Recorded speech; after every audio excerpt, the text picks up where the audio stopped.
தரங்கம்பாடி மற்றும் சுற்றுவட்டார பகுதிகளில் பரவலாக மழை பெய்துள்ளது. பொதுமக்களின் இயல்பு வாழ்க்கை பாதிக்கப்பட்டுள்ளது. மழை நீடித்தால் அறுவடைக்கு தயாராக உள்ள நெற்பயிர்கள் வயலில் சாய்ந்து சேதமடையும் என்பதால் விவசாயிகள் கவலை அடைந்துள்ளனர்.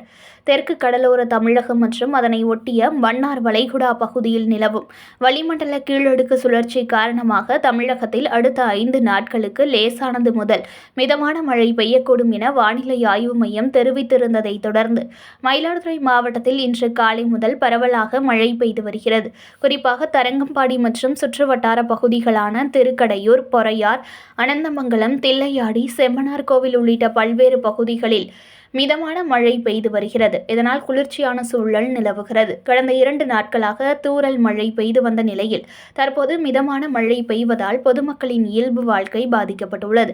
மேலும் பல்வேறு பகுதிகளில் சம்பா நெற்பயிர்கள் அறுவடைக்கு தயாராக உள்ள நிலையில் மேலும் மழை நீடித்தால் அறுவடைக்கு தயாராக உள்ள நெற்பயிர்கள் வயலில் சாய்ந்து சேதமடையும் நிலை உள்ளதால் விவசாயிகள் கவலை அடைந்துள்ளனர்.